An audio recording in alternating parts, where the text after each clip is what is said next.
I'm Jessica Giraldo, and for this activity of English 5, I will talk about superstitions, in which I will talk about the points requested in the guide.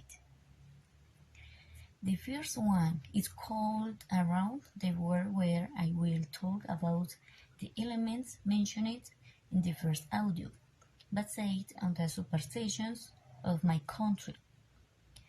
In the first audio, where they talk about superstitions about the cat, the snake, the full moon, and the broom, the speaker said that each country has different superstitions. According to here in Colombia, where I live, about the black cat, it is said that if one meets a black cat, it is a bad luck.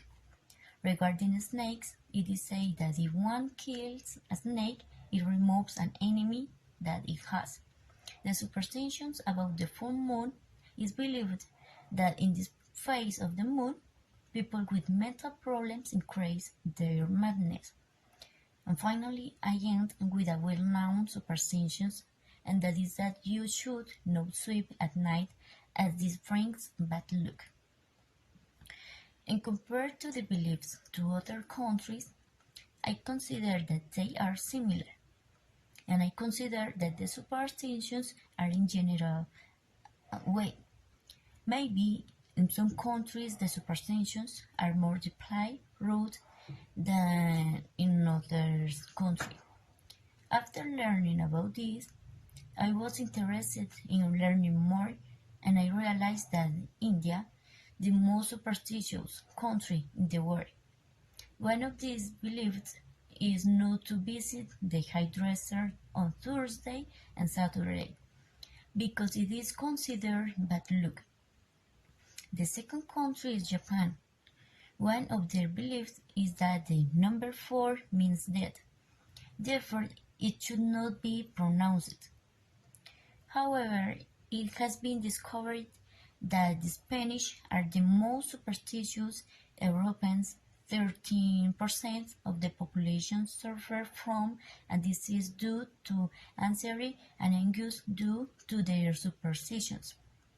They have a phobia of things as simple as going under the stairs, breaking a mirror, or opening the umbrella inside the house. After analyzing it, I realized that here in Colombia we were superstitious, but not to the point of being fanatics, or we are not so believers. I think we no longer pay much attention to it. Going on the second point, which is called the real meaning, in this part I will talk about beliefs or superstitions that exist in my family. In my family, they have certain superstitions about some things. For example, my husband says that if we put the bag on the floor, it brings bad luck, and we doesn't prosper in what we do. Also, my grandmother believed a lot in aloe vera. She said that by putting an aloe vera tree hanging behind the door, this would attract good energy. I had often accompanied my grandmother to hang her aloe vera. On the other hand, my grandmother has always said that if you dream of snakes, it is because they are gossip. But if in her dream you manage to kill it, nothing will happen. And in reality, I believe that it is the truth. Many times I have dreamed of those animals, and just the other day I find myself seeing a lot of slander. Another superstitions of my grandmother, and which caused her a lot of fear, was her every time she saw a large black or brown butterfly, since the death of a close being is heralded by that animal. Okay, this is all. Thank you very much for your attention.